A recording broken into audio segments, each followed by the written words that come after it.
Welcome back. So I have Tyler here. Again, we'll be demonstrating the upper body exercise for this series, for this session, with the chest press using dumbbells as well as lying flat on a bench. It's a compound exercise consisting of 3 phases: the preparatory, central, and terminal phase, as well as both concentric and eccentric motions during the central phase of the exercise. It's primarily focused on strengthening of the pectoralis major muscle group. However, the anterior shoulder as well as the triceps will be performing some of the work as he presses the weight above his body. I selected this exercise because of how readily available the equipment is for performing this exercise. Light dumbbells are relatively inexpensive, and even though the Smith machine or the power rack for a barbell bench press provides a bit more simplicity because of the linear tracking, but again, just like the plank, this gives him the ability to practice this exercise at home. It doesn't have to be a bench, it can be an ottoman or some stable flat surface daily to build that muscle memory, which is again our ultimate goal for this session. And teaching this exercise, I obviously want a stable bench as well as some light weights, enough weight to kind of perform about 15 to 20 repetitions for about 2 to 3 sets. Gives me the adequate amount of time to conduct our grading of the movement and the exercise itself. Also for this exercise, I'll position myself at the head of the bench, which gives me the best vantage point to observe his range of motion, his body alignment, as well as like both the shoulders, the elbows, everything that's a part of the proper execution of this exercise. It's also the right spot to be for spotting this exercise. If we were to come into some difficulty, need help with the weights, I'd be in position ready to go to support that movement. So for safety and posture considerations, so a couple things to think about when performing this exercise. Since we are using a bench, the weights begin on the ground. He's going to want to maintain that straight, strong spine while picking up the weights and getting into position into the preparatory phase of the exercise. Also, we'll be having him put his feet on the bench, which creates a natural lordotic curve in his lower back to protect the spine from injury. As he executes the exercise, I'll be looking for two common errors during the central phase, which one, failing to retract the scapula or center the shoulder joint prior to lowering the weights, which has the potential to fail in the isolation of the pectoralis major muscle group, as well as the triceps, which is what we're trying to work for this exercise. Second being that as they reach the bottom of the central phase for this exercise, the elbow will drop below the body's line of gravity, which puts unnecessary stress on the stabilizer muscles of the shoulder joint, which commonly people have some physiologic imbalances on the connective tissue surrounding that joint. So it just has a higher risk of injury when you drop that elbow below that line of gravity.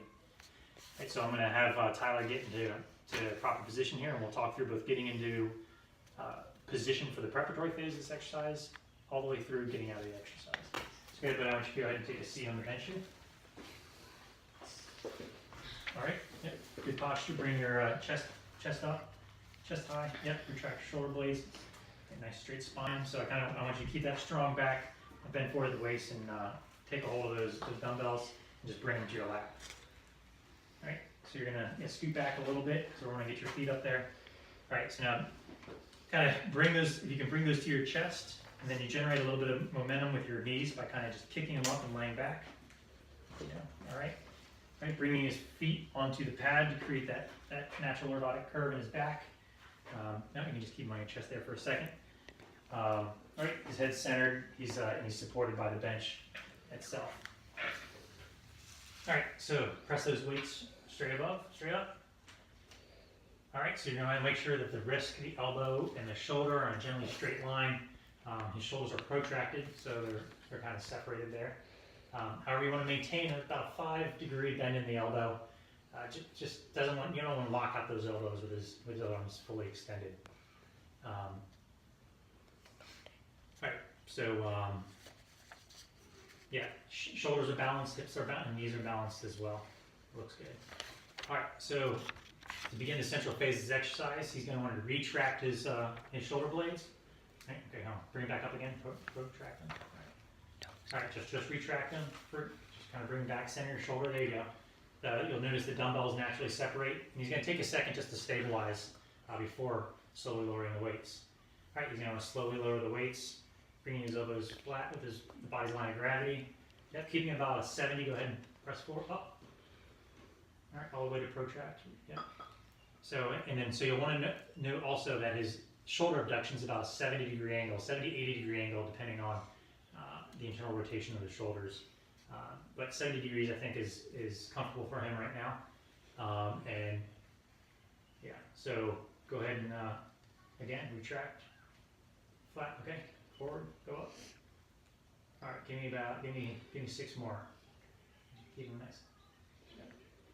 All right, so as he's conducting this exercise, I'm going to palpate with my 2 fingers, obviously after I ask him for permission, starting in the upper lateral part of his pectoralis major muscle group, ensuring that the tension is there with all those muscle fibers, working my way into the center of his chest, and just emphasizing to him the work that the muscle groups are doing there. All right, go ahead, drop your arms too low. Nope, bring it down. I just want to show. So you can see here as the elbows drop below the shoulder joint and the shoulders kind of come out of alignment. Is one of the errors that we were talking about looking for earlier. All right, drive them up. So give me 2 more reps. All right, so as he's lowering the weights, obviously it's the eccentric phase of this exercise. Yep, bring it back up. Yep. And then being pressed forward is the concentric phase. All right, go ahead and bring him to your chest. All right, again, using the grading system, I'm gonna continuously assess his movements, and once he achieves those A ratings, I'm gonna get him progress him towards an incline dumbbell press or dumbbell chest flies. Again, 2 exercises which you can do at home with the proper, equipment. I would say that we're going to kind of go over safely getting out of this exercise before we kind of wrap this thing up. So what I want you to do is, again, you're going to generate some momentum with your knees and your feet, kicking yourself forward. Right, keep those towards your chest. Yeah, you can put your feet on the floor. All right, scoot your body forward a little bit. There you go, and nice strong back, placing it back down on the ground. All right, so I hope this video has been helpful, and next we'll be doing his lower body exercise.